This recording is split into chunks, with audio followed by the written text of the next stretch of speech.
আকাশবাণী আগরতলা স্থানীয় সংবাদ পড়ছি চন্দন লেখাপাল। এখনকার বিশেষ বিশেষ খবর হলো, মুখ্যমন্ত্রী অধ্যাপক ডক্টর মানিক সাহা বর্ষা মৌসুমে সম্ভাব্য দুর্যোগ পরিস্থিতি মোকাবেলায় অত্যাধুনিক ব্যবস্থা গ্রহণের পরামর্শ দিয়েছেন। আগরতলা রবীন্দ্র শতবার্ষিকী ভবনে আজ তৃতীয় লিঙ্গদের নানা সমস্যা নিয়ে এক রাজ্যভিত্তিক আলোচনা চক্র অনুষ্ঠিত হয়।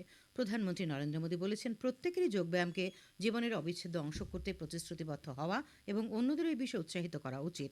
এশিয়ান র্যাপিড দাবা প্রতিযোগিতায় অনূর্ধ্ব 10 বছরের বালিকাদের বিভাগে রাজ্যের আরাধ্যা দাস চতুর্থ হয়েছে। এবারে আসছে বিস্তারিত সংবাদে। মুখ্যমন্ত্রী অধ্যাপক ডক্টর মানিক সাহা বর্ষা মৌসুমে সম্ভাব্য দুর্যোগ মোকাবেলায় অত্যাধুনিক ব্যবস্থা গ্রহণের পরামর্শ দিয়েছেন। আজ সচিবালয়ে এক উচ্চ পর্যায়ের বৈঠকে মুখ্যমন্ত্রী এই পরামর্শ দেন। তিনি বলেন, অত্যাধুনিক ব্যবস্থা গ্রহণের প্রয়োজনে বহির্রাজ্যের বিশেষজ্ঞদের পরামর্শ নিতে হবে। তিনি বলেন, শহর ও নগর এলাকায় স্বাস্থ্য পরিকাঠামোর উন্নয়নে স্যাটেলাইট হাসপাতাল এবং পিঙ্ক টয়লেট গড়ে তোলার উপর গুরুত্ব দিতে হবে। শহর এলাকায় মশার উপদ্রব কমানোর জন্য প্রয়োজনীয় ব্যবস্থা নিতে হবে। সভায় নগর উন্নয়ন দপ্তরের সচিব অভিষেক সিং জানান, বর্ষার দুর্যোগ পরিস্থিতি মোকাবেলায় নগর উন্নয়ন দপ্তর সব রকম ব্যবস্থা গ্রহণ করেছে। সমস্ত পুর ও নগর পঞ্চায়েত এলাকায় বন্যাপ্রবণ এলাকাগুলিকে চিহ্নিত করা হয়েছে।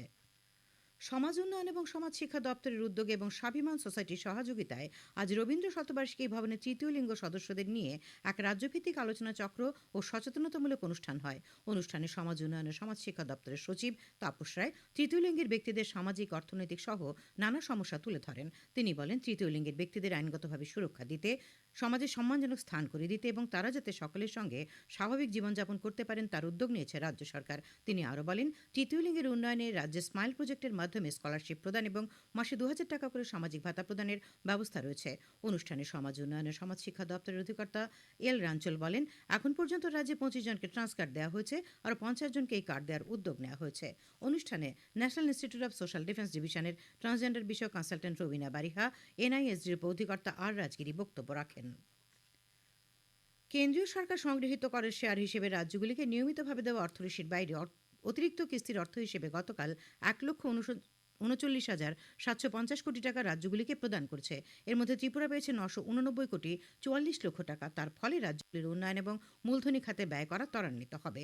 বর্তমান বরাদ্দের ফলে 2024-2025 অর্থ বছরে 10 জুন পর্যন্ত মোট 2,79,500 কোটি টাকা দেওয়া হলো রাজ্যগুলোকে।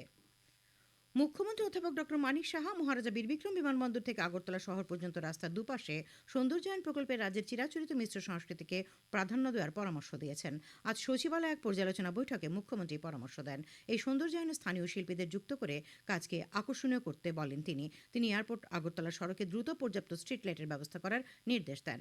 বৈঠকে আগরতলা পৌর নিগমের কমিশনার তথা স্মার্ট সিটি প্রকল্পের মুখ্য কার্যনির্বাহী আধিকারিক ডক্টর শৈলেশ যাদব জানান, আগরতলা রাধানগর মোটর স্ট্যান্ডে একটি আকর্ষণীয় ফুট ওভারব্রিজ নির্মাণ করা হবে।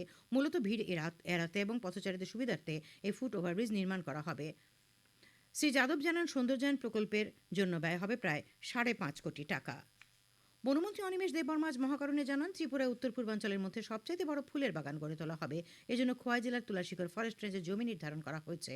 এই প্রকল্প সফল হলে রাজ্যের অন্য জেলাতেও এই ধরনের বাগান গড়ে তোলা হবে। তিনি আরও জানান, জাতীয় সড়ক সম্প্রসারণ সহ বিভিন্ন উন্নয়নমূলক কাজ করতে গিয়ে কোনো বিকল্প উপায় না থাকায় রাস্তার পাশের দীর্ঘ বছরের পুরনো গাছ কাটতে হয়েছে। তাই পরিবেশে অক্সিজেনের মাত্রা স্বাভাবিক রাখতে আগামী 5 জুলাই রাজ্যে 5 মিনিটে 5 লক্ষাধিক গাছের চারা রোপণ করা হবে। এই বিষয় নিয়ে এখন পর্যন্ত স্কুল, কলেজ, সামাজিক সংস্থা, সেনাবাহিনী সহ বিভিন্ন দপ্তরের প্রশাসনিক কর্মীদের সঙ্গে আলোচনা হয়েছে বলেও তিনি জানান। খাদ্যমন্ত্রী সুশান্ত চৌধুরী আজ অরুন্ধতিনগর খাদ্য দপ্তরের কেন্দ্রীয় গুদাম থেকে 5টি লরির যাত্রার আনুষ্ঠানিক সূচনা করেন। অনুষ্ঠানে উপস্থিত ছিলেন ত্রিপুরা হর্টিকালচারাল কর্পোরেশন লিমিটেডের চেয়ারম্যান জহর সাহা, খাদ্য দপ্তরের সচিব রাভেল হেমেন্দ্র কুমার, অধিকর্তা নির্মল অধিকারী সহ অন্যান্যরা। মন্ত্রী শ্রী চৌধুরী বলেন, রাজ্যে প্রতিদিনের নিত্যপণ্য সামগ্রী পরিবহনের জন্য দপ্তর থেকে 1,86 লক্ষ টাকা ব্যয়ে এই 5টি গাড়ি কেনা হয়েছে। তিনি বলেন, রাজ্যের গণবন্টন প্রক্রিয়াকে আরও শক্তিশালী করার লক্ষ্যে দপ্তর কাজ করছে। কেন্দ্রীয় গুদাম সহ বিভিন্ন গুদামগুলির আধুনিকীকরণেরও পরিকল্পনা নেওয়া হয়েছে। মুখ্যমন্ত্রী জন আরোগ্য যোজনার যথাযথ বাস্তবায়নের লক্ষ্যে আজ বিশালগড় মহকুমা হাসপাতালে বৈঠক হয়। বৈঠকে বিশালগড় মহকুমা স্বাস্থ্য আধিকারিক doctor J M Das Bishalgarh মহকুমা অন্তর্গত প্রতিটি নাগরিককে মুখ্যমন্ত্রী জন আরোগ্য যোজনায় কার্ড করতে আবেদন জানান। তিনি বলেন, যে সমস্ত নাগরিক প্রধানমন্ত্রী জন আরোগ্য যোজনায় আওতাভুক্ত নন তারা প্রত্যেকেই মুখ্যমন্ত্রী জন আরোগ্য যোজনার সুবিধা পাবেন। বছরে 5 লক্ষ টাকা পর্যন্ত বিনামূল্যে চিকিৎসার সুবিধা পাওয়া যাবে এই কার্ডের মাধ্যমে। খবর প্রচারিত হচ্ছে আকাশবাণীর আগরতলা কেন্দ্র থেকে।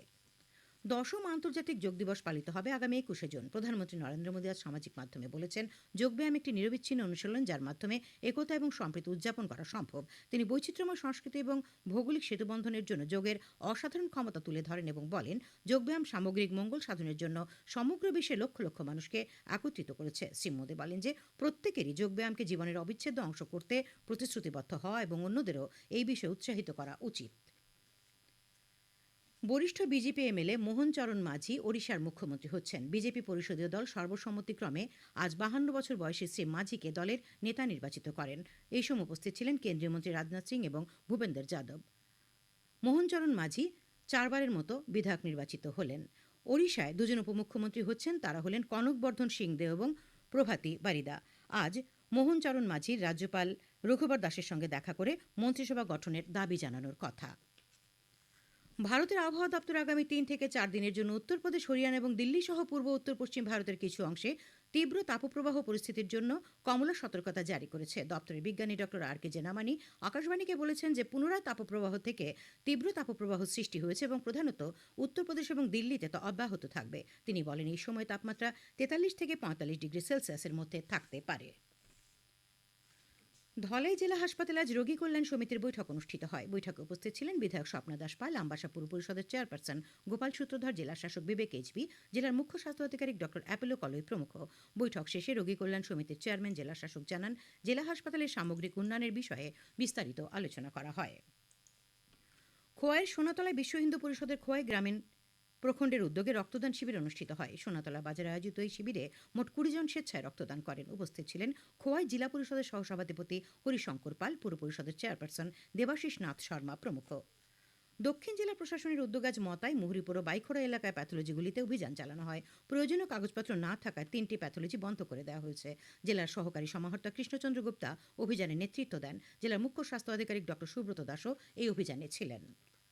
আমবাসা মহকুমা ভিত্তিক ফুড অ্যাডভাইজারি কমিটির এক বৈঠক আজ মহকুমা শাসক কার্যালয়ে অনুষ্ঠিত হয়। বৈঠকে উপস্থিত ছিলেন বিধায়ক চিত্তরঞ্জন দেববর্মা, আমবাসা পুর পরিষদের চেয়ারপারসন গোপাল সূত্রধর, আমবাসা মহকুমা শাসক সঞ্জিত দেববর্মা এবং অন্যান্য আধিকারিকরা।